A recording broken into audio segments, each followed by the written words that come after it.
that connection with South Melbourne that you have with Olympia? It's a 50-year connection. So the club has been have communicated and talked and swapped players through the journey of over 50 years. So the connection is unbreakable, and it's extremely important to this club. I made a phone call to Leo Athasanakis in January when Luke arrived on our doorstep and said, "We've got a young fella. He's only 17. He's looking the goods. You might want to check him out on the videos and what have you through the course of the season and make some choices." And he did that, and we're very pleased to see Luke take the next step. While there's obviously a history between the clubs, has there been much of a history of players heading across the ditch to go and play over there, or do you think that's just starting to get stronger now? It's starting to get stronger now, as Glenn alluded to. The advent of the Victory League certainly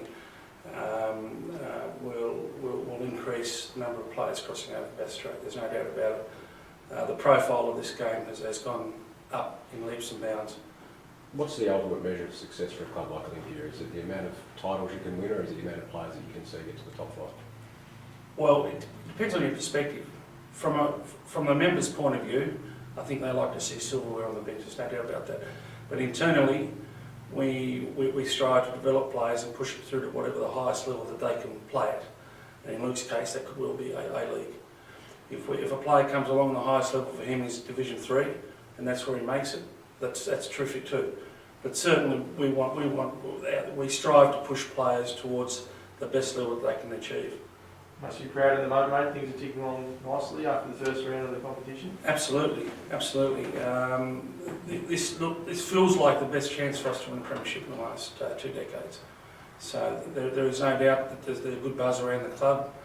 The playing group is very upbeat about our season as it started, and we're looking towards the next month to consolidate our premiership title hopes. What's different? Obviously, been here a while. It's 20 years. That's a long time, I guess. What have you noticed that's different this year? Well, I think it's been a process.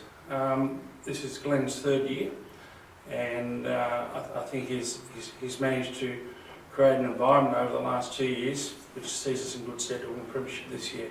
I don't think it's by fluke that we are where we are.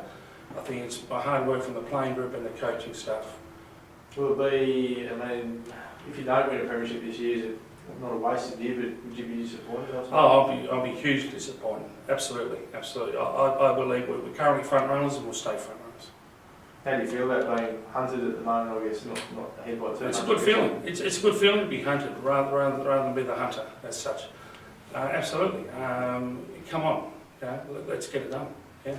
And you're through for the next 3 years in the Victory League after this. You're pleased about that? That's all ticked off and all good? Yes.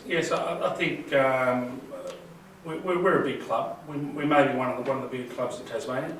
We're certainly the only Greek club in Tasmania in terms of support and ancestry.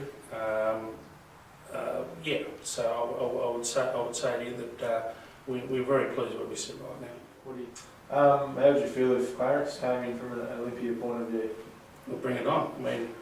At the moment, I doubt whether they're able to come up to the Victory League level, but that's up to the FFT board to decide.